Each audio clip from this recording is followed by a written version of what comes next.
Welcome to Cheat Sheet Tales, where secrets slip, lies unravel, and the truth always has a twist. Real stories, raw confessions, shocking betrayals. Drop a comment if you've ever caught a red flag too late. Now, let's get into today's tale. I landed back home the Wednesday before Thanksgiving, suitcase in one hand and a box of pastries in the other, fully expecting chaos. My family was always loud, always quick to make a fuss about who brought what, who didn't call enough, who was dating, who that kind of noise, obnoxious but familiar, had been the soundtrack of every childhood holiday I could remember.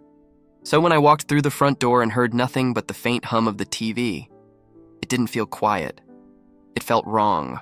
Called out?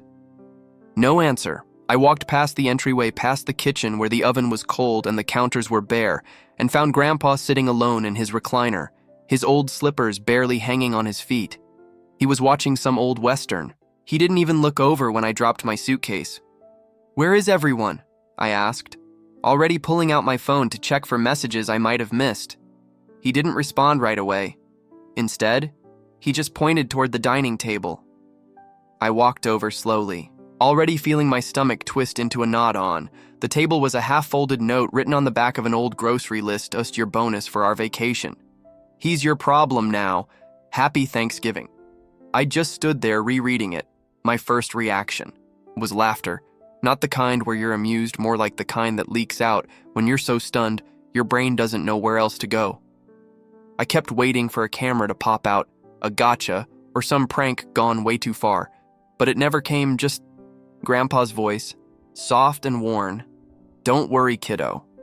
I'm Eli, 31. I work in IT consulting, the kind of job where people assume I fix printers, but really I spend most of my time explaining to execs that rebooting is a solution. It pays well, not billionaire. Rich but well enough that I've always had some padding, and for the last 4 years I'd been padding a little extra rent for my mom's house utilities, the occasional credit card bailout for my younger sister Jade, and yes, some care expenses for Grandpa, who'd been moved into my mom's place after his arthritis worsened. I never minded. Grandpa raised me when Mom was out partying or finding herself. He was the one who taught me how to tie a tie, how to cook eggs without burning the pan, how to listen. More than I speak. The only reason I put up with the rest of my family was because he lived with Themer, so I thought. Now here he was, left alone in a quiet house, wearing the same faded flannel shirt he always wore when he didn't expect company. I asked him when they left. He just shrugged. "Tuesday, I think they packed quick, left before lunch, thought you might still come, so I stayed up, wanted to see you." I felt heat rising in my chest, not anger. Not yet, just that mix of betrayal and disbelief that simmers before it erupts. I called my mom, straight to voicemail. Tried Jade. Same. Then I scrolled through the family group chat, empty. Except for a selfie from my sister posted 3 hours ago. She was in a beach chair, drink in hand, with the caption, "Much needed. Escape? Family first?" I almost laughed again. My bonus had come in the week before. 7,000. I hadn't told them directly, but I'd mentioned a nice surprise for Thanksgiving. That money was meant for Grandpa's care, maybe even to move him somewhere quieter. Cleaner, better. I had already spoken with a facility nearby. One with private rooms, garden walks, daily activities. He deserved that. Not this. I spent that first night unpacking my things into the guest room. I didn't say anything to Grandpa about the note. I could tell he'd already read it. His face was soft but distant, the way he looked when his bones hurt too much to argue. I made dinner from scratch. He insisted he wasn't hungry. Then finished the whole plate. Tucked him in. He said, "Thanks," like he always did. And I stood in the hallway afterwards, staring at the wall, trying to figure out how you process something like that. How you respond when your own mother sees you less as a son and more like a walking debit card. Thursday came and went. No call, no text, no apology, just more pictures. Seafood dinners, pedicures, some blurry shot of a rented jet ski. Jade made a post thanking her incredible mom for everything. I turned my phone face down. Friday morning, I sat across from Grandpa with a spreadsheet open on my laptop.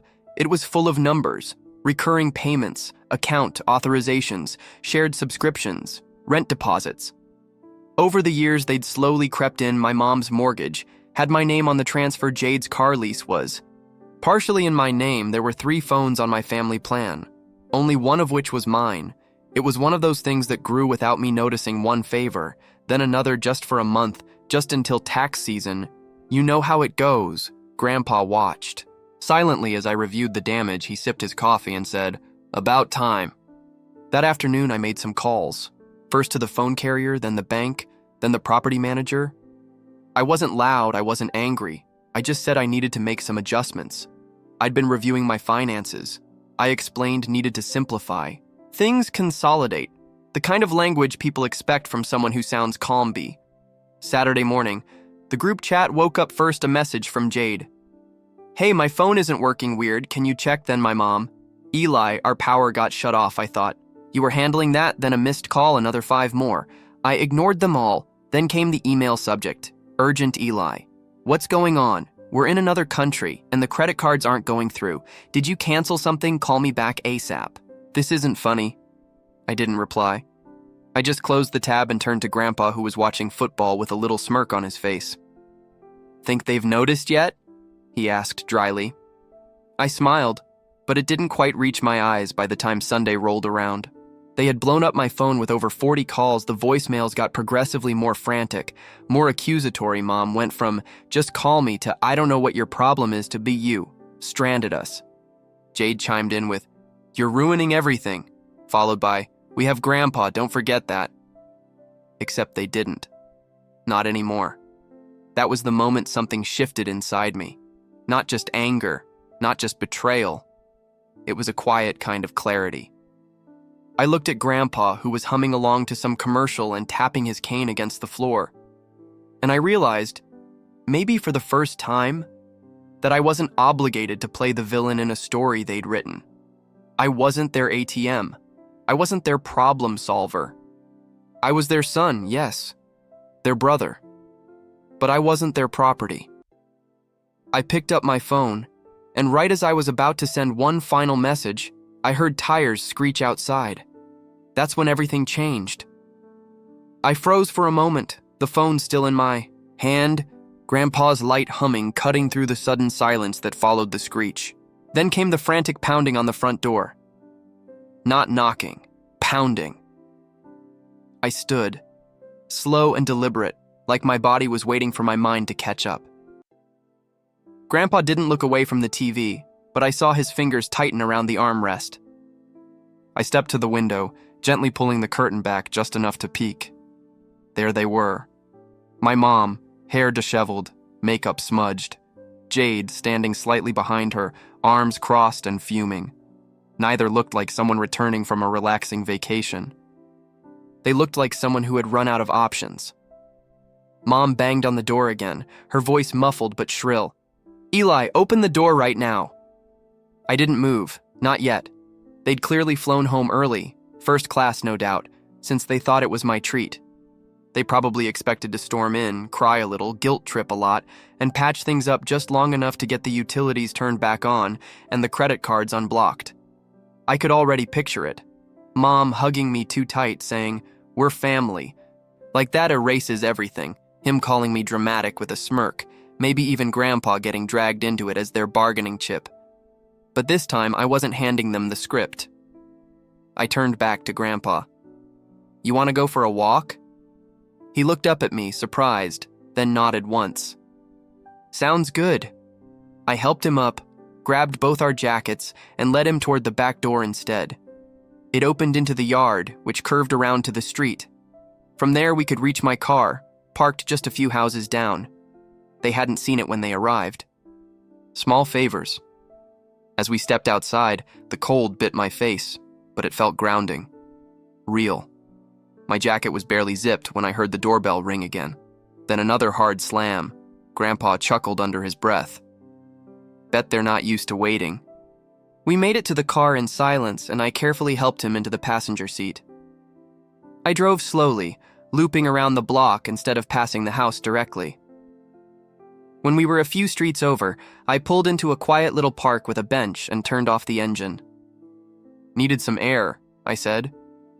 Grandpa nodded. "You're handling this better than I would have." That caught me off guard.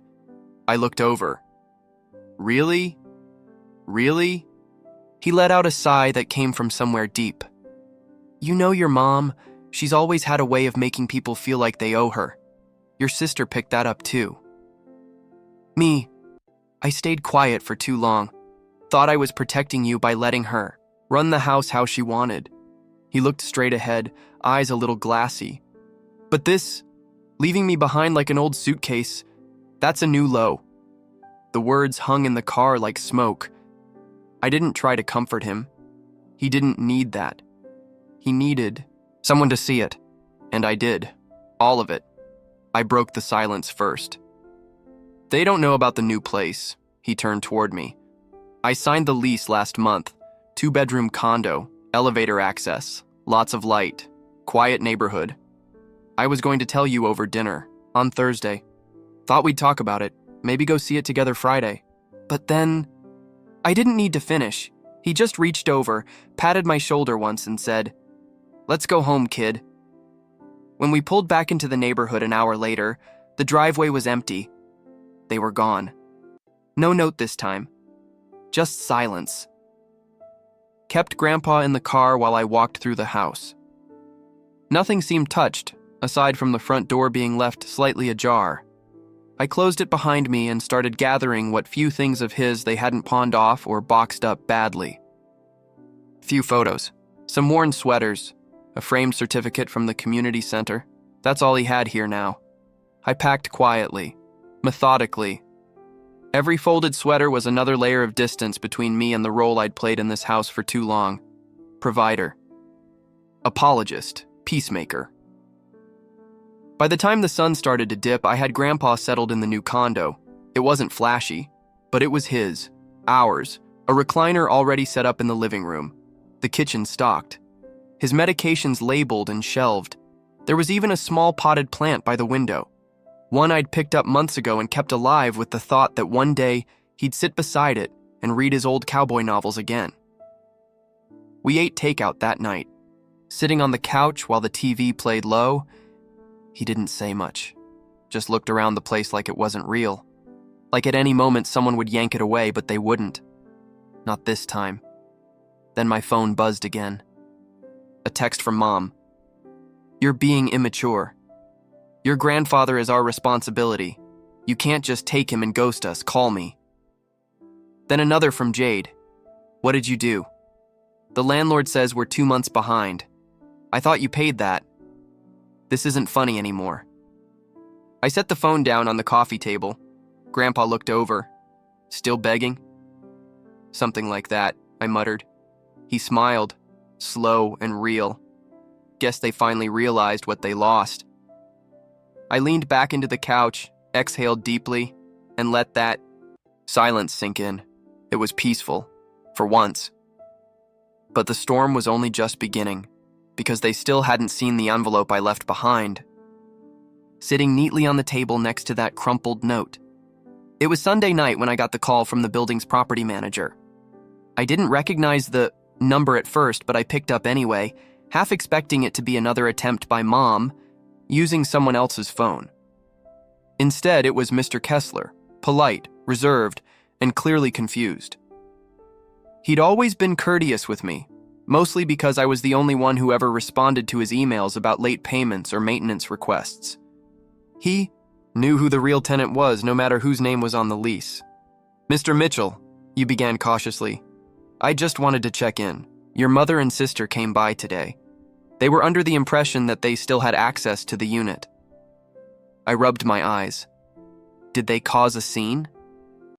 "A minor one," he said, with the tone of a man who had seen worse. "They said you were confused and that you'd made a mistake canceling their access." I told them quite clearly that the lease termination was processed, the locks were changed, and the security fob was deactivated last week. I thanked him and hung up. They were scrambling.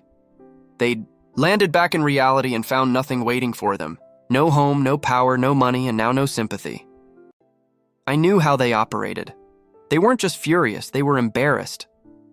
And in my family, embarrassment was worse than being wrong. Mom had spent years curating this image of being the matriarch, who held everything together. And Jade, she couldn't go 3 days without posting some story about manifesting abundance while quietly draining every sin of mine she could get her hands on. They'd gotten so used to me covering the cracks that they didn't know what their life looked like without the filler. but I did. It looked like eviction notices, like bounced subscriptions, like a phone line that cuts off mid-scroll, and soon, very soon, it would look like a courtroom. Because that envelope I left on the dining table wasn't just a dramatic flourish, it was legal notice. Inside were copies of every payment I had ever made for them. Rent, groceries, medical bills, car payments, subscriptions, a full ledger notarized, detailing 4 years of financial support, including receipts and bank statements. Had been keeping records for a long time. Not out of spite, but because something in me always knew this day would come. And taped to the back of that packet was a single note in my handwriting. He's not your problem. He never was. You were mine. Consider this the last payment. Good luck. They hadn't mentioned it yet. Not in the texts, not in the voicemails, which told me one thing. They hadn't read it, but they would, because Monday morning they'd find out the rest. I had filed a small claims suit that morning. Not for the money, though I had every right to, but for the principal. The paper trail was airtight, and while I didn't expect to win all of it, I knew just filing would light a fire they weren't prepared for. I wasn't trying to bleed them dry, I just wanted to make sure they couldn't pretend none of it happened. That evening, while Grandpa and I sat on the balcony watching the sky turn burnt orange, my phone buzzed again. It was a voice message from Jade. Her voice was tight, shaky. "You're being cruel. Mom's crying. We're not perfect, okay, but you don't just abandon your family. You don't get to rewrite history just because you're rich now. We're still your blood. That's gotta count for something, right?"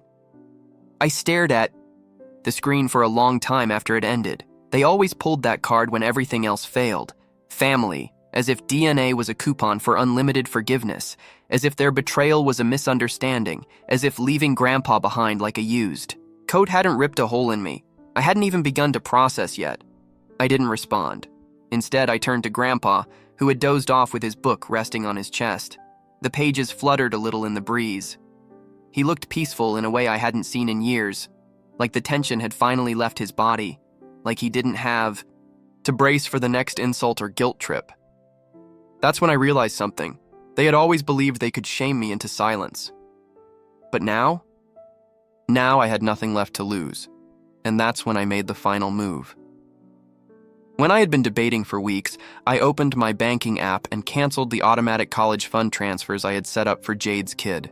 Not out of spite, but because no one in that household was going to teach that child the difference between love and leverage. And then I sent one last message to both of them. You didn't just lose your money. You lost your history, and trust me, you'll feel that a lot longer. The message was delivered, read, then nothing. No reply. But I wasn't waiting, because tomorrow they'd be meeting someone who had very specific questions about their taxes.